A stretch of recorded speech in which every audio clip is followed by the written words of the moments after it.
United States District Court for the District of Columbia, in re-press application for access to judicial records ancillary to certain grand jury proceedings concerning former President Trump's communications with his attorneys. Miscellaneous number 23-65, JEB. Memorandum Opinion. The legal news cycle has seen lazier summers. In one of many noteworthy events, a federal grand jury indicted former President Donald J. Trump this June for retaining and concealing classified documents after the conclusion of his presidential term. Reporters have since been hard at work, setting vacation plans aside to wade through the lengthy indictment. Having observed that the indictment contains detailed accounts of Trump's discussions with his attorneys, which are normally protected by the attorney-client privilege, a set of news organizations now asks this court to disclose how the government obtained them. Because any such disclosure would infringe on grand jury secrecy, however, the court must deny the request. 1. Background. In November 2022, Attorney General Merrick B. Garland appointed Jack Smith as special counsel to investigate Trump for allegedly moving classified documents out of government hands and to the Mar-a-Lago Club in Palm Beach, Florida.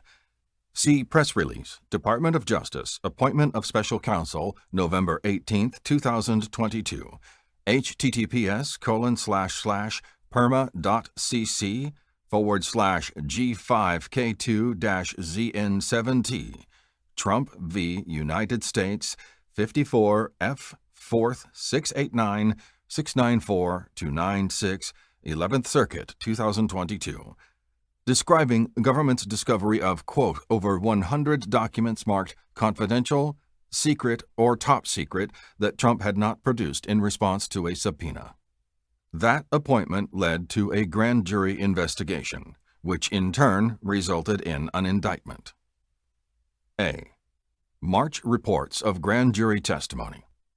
In March 2023, some news outlets cited unidentified sources to report that, quote, a federal judge had at least partially granted a request from government prosecutors to force an attorney for Donald Trump to testify before a grand jury, end quote. After, quote, the lawyer, David Corcoran, had refused to answer investigators' questions, invoking attorney-client privilege, end quote. Josh Dawsey et al. Judge rules Trump lawyer Corcoran must testify, people familiar say. Washington Post, March 17, 2023, https://perma.cc64se-sfra. See also Catherine Falders et al. Sources: Special counsel claims Trump deliberately misled his attorneys about classified documents, judge wrote. ABC News, March 21, 2023, https://T8YR-P3AE, describing what a, quote, top federal judge wrote Friday in a sealed filing, according to sources who described its contents to ABC News, end quote. Both Corcoran and the special counsel declined requests for comment. See Falders et al. Supra, Dawsey et al. Supra. Trump, meanwhile, stated through a spokesperson that, quote, whenever prosecutors target the attorneys, that's usually a good indication their underlying case is very weak, end quote. That, quote, every American has the right to consult with counsel, end quote, and that he would, quote, fight the Department of Justice on this front and all others that jeopardize fundamental American rights and values, end quote. Dawsey et al. Supra. He also described the reports as unlawful leaks. See Falders et al. Supra. Quote, in response to ABC News, a Trump campaign spokesperson said in part, shame on fake news ABC for broadcasting illegally leaked false allegations from a never-Trump, now former chief judge. The real story here that fake news ABC should be reporting on is that prosecutors only attack lawyers when they have no case, end quote. B. June indictment. Within a few months of those March reports, a grand jury impaneled in the Southern District of Florida returned a 37-count indictment against Trump related to his and co-conspirators' retention of, sharing of, and obstruction of efforts to retrieve classified documents. See United States v. Trump, number 23-80101, Southern District of Florida, June 8, 2023, ECF number 3, indictment. Paragraphs 7, 46 to 47. The indictment details Trump's interactions with 3 unnamed attorneys, identified only as Trump attorneys 1, 2, and 3, through whom Trump sought to, quote, falsely represent to the FBI and grand jury, end quote, that he, quote, did not have the classified documents called for, end quote, by a subpoena and attempted to, quote, hide or destroy, end quote, them instead of handing them over. Ibid, paragraphs 52, 55, 68, 80 to 81. The indictment also summarizes conversations Trump had with his attorneys, quote, as memorialized by Attorney 1, end quote. Ibid, paragraph 54. Attorney 1, the press conjectures, is Corcoran. It so believes because back in 2022, the government filed a brief in the Southern District of Florida to defend its execution of a Mar-a-Lago search warrant and attached to that brief a document identifying Corcoran as having accepted service, just as the indictment states Attorney 1 did. See Ibid, paragraph 52, ECF number 1, Memorandum in Support of Press Application, at 1N1, citing Trump v. United States, number 22-81294, Southern District of Florida, August 30, 2022. ECF number 48-1, Attachment D to Government's Response to Motion for Judicial Oversight, at 14. C. The Press's Application. Matching the March reports of Corcoran's privilege dispute up with the indictment's description of Trump's communications with his attorneys, a press coalition comprising CNN, The New York Times, and The Washington Post has concluded that, quote, the government undoubtedly obtained information about Trump's communications with his attorneys, which ordinarily would have enjoyed protection under the attorney-client privilege, following an adjudication by this court that the government had overcome Trump's putative privilege, end quote. ECF number 1, Press Application for Access to Judicial Records at 1 and 2. That coalition now moves to access, quote, judicial records concerning any claim of attorney-client privilege or attorney work product protection asserted as to communications between Trump and his attorneys, end quote, with, quote, only those narrow redactions necessary to shield whatever factual material, if any, might still require protection from disclosure, end quote. Ibid at 1 and 3. Because the Chief Judge must, quote, hear and determine all matters relating to proceedings before the grand jury, end quote, the press's application was assigned to this court. See LCVR 40.7b. The government moved to file its opposition under seal. See ECF number 5, Motion for Leave to File, at 1N1, which the court granted with the caveat that it could later order the government to file a redacted version of its opposition on the public docket. See Minute Order of August 2, 2023. Although the opposition remains sealed, the court cites portions in this opinion that divulge no protected grand jury material. 2. Legal framework. A. Grand jury secrecy. In general, quote, the grand jury context presents an unusual setting where privacy and secrecy are the norm, end quote.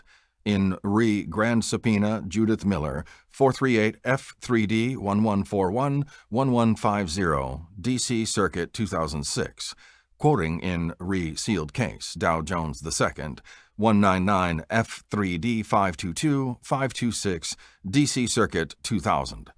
Witnesses, quote, enter the grand jury room alone. No judge presides and none is present, end quote. In Re Motions of Dow Jones and Company, Dow Jones 1, 142 F.3D 496-498, D.C. Circuit 1998. Access to grand jury materials turns on Federal Rule of Criminal Procedure 6E2, which dictates that, quote, other than witnesses, each person present is forbidden from disclosing matters occurring before the grand jury, end quote. IBID, quoting Federal Rules of Criminal Procedure 6E2, 6E3A2. See also in Re-Sealed Case number 99-3091, 192 F.3D 995 1002, D.C. Circuit, 1999. In this circuit, courts, too, lack any, quote, inherent authority, end quote, to release matters occurring before the grand jury. McKeever v. Barr, 920 F.3D 842, 844, 850, D.C. Circuit, 2019. This arrangement, quote, safeguards vital interests, end quote, including, quote, 1. Preserving the willingness and candor of witnesses called before the grand jury. 2. Not alerting the target of an investigation who might otherwise flee or interfere with the grand jury. And 3. Preserving the rights of a suspect who might later be exonerated, end quote. IBID at 844, citing Douglas Oil Company v. Petrol Stops Northwest, 441 U.S. 211-219, 1979. B. Accessing ancillary proceedings. The grand jury's business may also call for, quote, judicial proceedings relating to, quote, but, quote, at arm's length, end quote, from that body, including to resolve a grand jury's witness's, quote, motion to quash a subpoena or her invocation of a testimonial privilege, end quote. Dow Jones 142 F.3D at 498. Records of such proceedings ancillary to the grand jury's work are not themselves subject to grand jury secrecy, but are governed by Rule 6E6, which requires that, quote, records, orders, and subpoenas relating to grand jury proceedings must be kept under seal to the extent and as long as necessary to prevent the unauthorized disclosure of a matter occurring before a grand jury, end quote. Emphasis added. Although Rule 6E6 displaces any First Amendment or common law right of access to documents in ancillary proceedings, see Dow Jones 142 F.3D and 500-04, the rule allows for their release once sealing them is no longer necessary to protect grand jury secrets. In assessing the extent of such necessity, the Circuit has explained that Rule 6E6's reference to, quote, a matter occurring before a grand jury, end quote, protects, quote, not only what has occurred and what is occurring, but also what is likely to occur, end quote, before that body, IBID at 500. The rule therefore protects information in ancillary documents that reveals, quote, the identities of witnesses or jurors, the substance of testimony, as well as actual transcripts, the strategy or direction of the investigation, the deliberations or questions of jurors, and the like, end quote. IBID, quoting SEC v. Dresser Indus Incorporated, 628 F.2D 1368-1382, D.C. Circuit, 1980. Rule 6E6 protection certainly, quote, does not create a type of secrecy which is waived, end quote, as soon as, quote, public disclosure occurs, end quote, but once, quote, information is sufficiently widely known, it has lost its character as Rule 6E material, end quote. IBID at 505, quoting in Re North, 16 F.3D 1234, 1245, D.C. Circuit, 1994. The rule's secrecy requirements therefore yield only, quote, when there is no secrecy left to protect, end quote. In Re Grand Jury Subpoena Judith Miller, Miller 2, 493 F.3D 152154, D.C. Circuit, 2007. Citation omitted. As the government acknowledges, courts have found the protection to yield in two circumstances.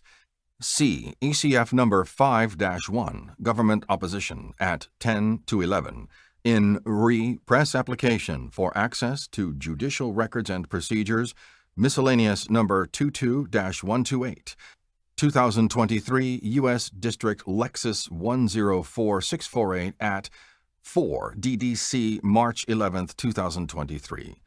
The first and most common occurs where a grand jury witness has herself disclosed facts surrounding her own grand jury testimony. See Dow Jones 1, 142 F.3d at 497-99, 505. Holding court could not deny request for ancillary documents on sole ground that disclosure would reveal identity of subpoenaed witness, where witness's attorney had already, quote, proclaimed from the rooftops that his client had been subpoenaed, end quote. In press application for access to judicial records ancillary to certain grand jury proceedings concerning former Vice President Pence. Miscellaneous number 23-35, 2023 WL 3931384 at 4 DDC June 9, 2023. Disclosing records concerning grand jury witnesses' privilege dispute were his own, quote, public statements disclosed, end quote, the existence and resolution of the dispute. Second, disclosure may be permitted where once protected information has already been disclosed by way of a judicial or other governmental proceeding. See in Re North 16 F.3d 1234 1244 245 D.C. Circuit 1994. Permitting disclosure after prior judicially authorized release of independent counsel reports revealed certain grand jury matters, citing what is now Federal Rules of Criminal Procedure 6E3E1. Miller 2, 493 F.3d at 154, releasing, quote, grand jury matters revealed either during the resulting trial or by grand jury witnesses themselves, end quote. Once it has been determined that, quote, continued secrecy is not necessary to prevent disclosure of matters occurring before the grand jury, end quote, Local Criminal Rule 6.1 affords some discretion in how and when to release such records. See in press application concerning Pence, 2023 WL 3931384 at 6. This court and its predecessor have recently applied these principles to 3 requests for documents concerning Special Counsel Jack Smith's investigations of Trump. First, then Chief Judge Beryl Howell rejected a request for filings and transcripts concerning, quote, Trump's privilege challenge, end quote, in a separate grand jury investigation concerning interference with the certification of the 2020 presidential election results.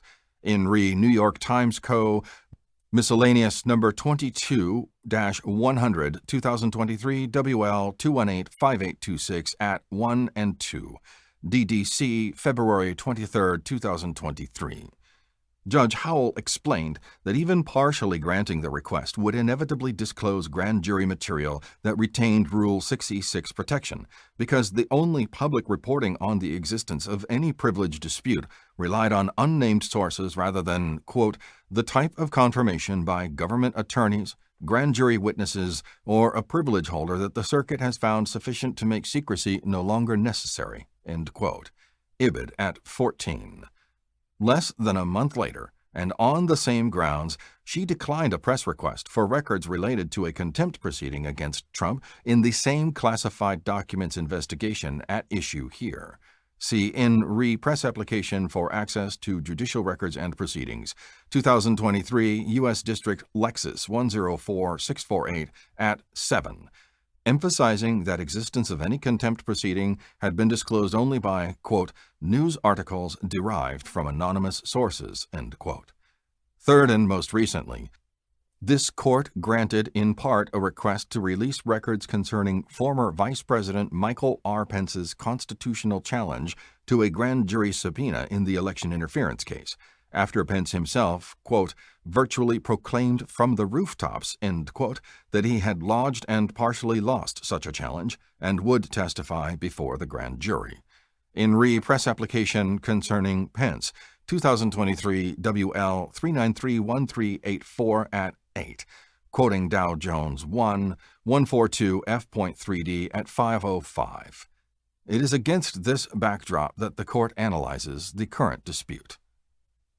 3. Analysis. This time around, the press requests documents concerning a privilege dispute that it surmises must have occurred. It assumes both that Trump and Attorney 1 must have invoked the attorney-client privilege regarding their communications, and that Judge Howell must have found that an exception, e.g., crime fraud, vitiated such privilege. Yet were this court to release or deny the existence of records relating to such dispute, it would necessarily also confirm or deny whether a witness was indeed called to testify to and invoked that privilege before the grand jury. See Dow Jones 142 F.3d at 501. Quote, the fact that a witness was subpoenaed to testify and the fact that he invoked the privilege in response to questions would be, according to the court's precedent, matters occurring before the grand jury, end quote. Quoting SEC v. Dresser Industries, Inc., 628 F.2d 1368-1382, D.C. Circuit, 1980. In re New York Times Co., 2023, WL 2185826 at 13, quote, materials concerning privileges asserted to withhold testimony are also matters occurring before the grand jury, end quote. The press appears to concede this point, but maintains that it is, quote, no longer necessary, end quote, to keep the existence of any such dispute secret, because the media has already reported that Corcoran invoked the privilege and because the indictment contains attorney-client communications. See Federal Rules of Criminal Procedure 6E6, Memorandum at 8 to 9. In making this argument, the press infers that Corcoran declined to testify before the grand jury, that he was compelled to do so, and that his resulting testimony revealed the communications with Trump that now appear in the indictment. Each step is rooted in conjecture, and none justifies revealing grand jury secrets. The press walks the court down the following path. It starts with the March 2023 reporting as having revealed that Corcoran invoked the attorney-client privilege before the grand jury earlier this year. See Memorandum at 1 to 2.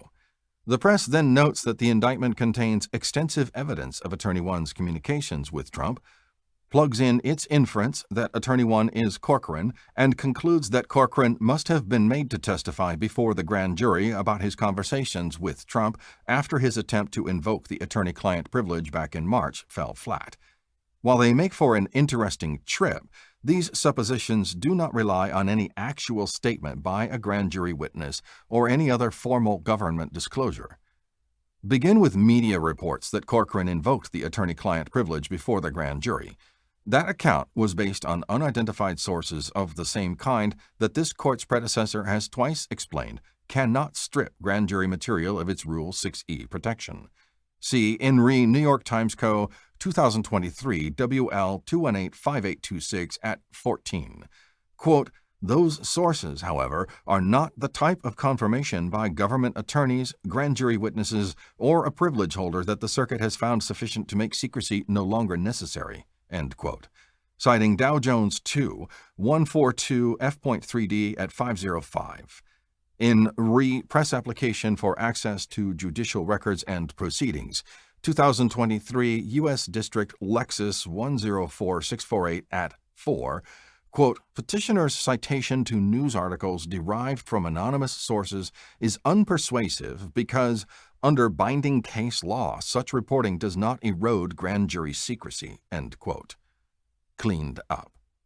Here, as in those cases, both the purported witness and the government understandably and expressly declined to comment on that reporting. See Dawsey et al. Supra, Falders et al. Supra, in Re North 16 F.3d at 1245, quote, when the media reports information alleged to be grand jury material, the government is obligated to stand silent and not confirm the information, whether it is accurate or not, end quote. Quoting Berry v. United States, 740 F. Supplement 888891 DDC 1990.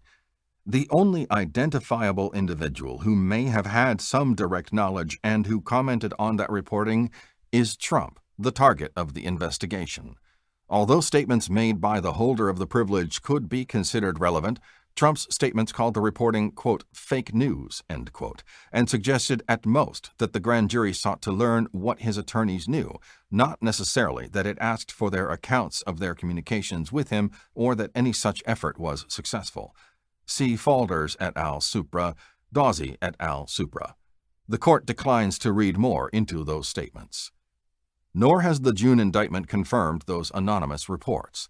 The press surmises that the indictment, quote, undoubtedly, end quote, reveals that the government obtained attorneys 1 and 2's communications directly from them and over their invocation of the attorney-client privilege. See Application at 1 because it recounts the attorney's communications with Trump in such detail. See Memorandum at 6. That may be true, but it is ultimately only one of several plausible inferences that may be drawn from the indictment. The government is correct to point out that the indictment, quote, demonstrates only that it obtained these communications, not through what means, in what form, or from whom, end quote. Opposition at 14, listing as alternative possibilities Trump's waiver of the privilege or external sources. Indeed, the press's application underscores that disclosure by this court would reveal inner workings of the grand jury's process that are not already public. It emphasizes that the public, quote, has been left in the dark as to how the government could have successfully obtained, end quote, records of these attorneys' communications with Trump, quote, given the customarily robust protections of attorney-client privilege and or the attorney work product doctrine, end quote. Memorandum at 2. See also IBID at 7, similar. Revealing the particulars or outcome of any such dispute would therefore necessarily reveal whether the grand jury sought and ultimately obtained testimony from particular attorneys and on what basis. The press attempts to analogize to 2 recent releases of records relating to ancillary grand jury proceedings, but neither moves the needle. See Memorandum at 9. The first is Judge Howell's release of a redacted 2017 opinion requiring Paul Manafort's attorney to testify before a grand jury despite an attorney-client privilege claim. See in Grand Jury Investigation, Miscellaneous Number 17-2336, 2017 WL 489-8143 at 1, DDC October 2, 2017. As the government explains, the rationale for that publication decision remains sealed to the public. See Opposition at 19. In the one sentence in its memorandum devoted to the release of this 2017 opinion, the press appears to imply that Judge Howell released that opinion solely because an indictment had been issued following the grand jury's investigation. See Memorandum at 9. The argument appears to be that since Judge Howell released a redacted opinion on a grand jury witness's attorney-client privilege dispute after an indictment in that case was issued, the court should do the same here. As Judge Howell's decision to redact parts of that opinion even after publication of the indictment illustrates, however, see Unsealed Opinions in Sealed Cases, U.S. District Court for D.C., https://perma.cc/W6pp-7LLJ, last visited August 18, 2023. IBID, Memorandum Opinion, redacted. https://perma.cc/AN5W-BPSS, October 2, 2017. The publication of an indictment does not automatically vitiate Rule 6e's protections. This court must still assess whether the specific facts disclosed in an indictment render it, quote, no longer necessary, end quote, to protect a particular grand jury secret. See Federal Rules of Criminal Procedure 6E6. In Judith Miller 2, for example, the circuit released only parts of its opinion resolving an ancillary dispute, even after issuance of an indictment, and it then waited to release additional portions of that opinion after the criminal trial, in which grand jury witnesses had revealed the specific secrets implicated in those portions. See 493 F.3d at 153-155. Here, as the indictment leaves undisclosed how the government obtained information about Trump's communications with his attorneys, revealing the existence of an ancillary privilege dispute would necessarily reveal a still secret matter before the grand jury. The press also cites this court's recent release of records related to Pence's constitutional challenge to a grand jury's subpoena in the election interference case. See In Re Press App Concerning Pence, 2023 WL 393-1384 at 6. There, however, the grand jury witness had himself revealed the existence and outcome of the ancillary privilege dispute, such that the court's release of redacted records related to it disclosed only additional legal details about the reasoning it employed. See Ibid. The press finally appeals to what it perceives as this court's discretion to grant its application, citing for support to cases applying the First Amendment and the common law right of access to judicial records. See Memorandum at 2.8. Citing MetLife, Inc. v. Financial Stability Oversight Council, 865 F.3d 661-675, D.C. Circuit, 2017. And Richmond Newspapers, Inc. v. Virginia, 448 U.S. 555-572, 1980. There is, however, no such, quote, right of access to documents in ancillary proceedings, end quote, regardless of how newsworthy and significant such proceedings may be. In Press Application Concerning Pence, 2023 WL 3931384 at 3, citing Dow Jones 142 F.3d at 500204. See also in New York Times Co. 2023 WL 2185826 at 14. Quote, historical significance alone is not enough to disclose grand jury material, end quote. Rule 6E is the lodestar here, and the court has discretion to supplement, but not to circumvent, its requirements. See Local Criminal Rules 6.1, permitting the disclosure only upon, quote, finding that continued secrecy is not necessary to prevent disclosure of matters occurring before the grand jury, end quote. That is for good reason. As our circuit has explained, quote, there is likely to be a chilling effect on what a witness is willing to say to a grand jury, end quote, including whether and how she may invoke a testimonial privilege. Quote, if there is a risk the court will later make the witness's testimony public, end quote, based on the revelations of others. McKeever, 920 F.3d at 849, citing Douglas Oil, 441 U.S. at 219. While the court appreciates the press's diligent efforts to inform the public of the details surrounding these newsworthy events, it is constrained to neither confirm nor deny the existence of the records the press seeks at this time. 4. Conclusion. For the foregoing reasons, the court will deny the press's application. A separate order so stating will issue this day. Signed, James E. Boasberg, Chief Judge. Date, August 18, 2023.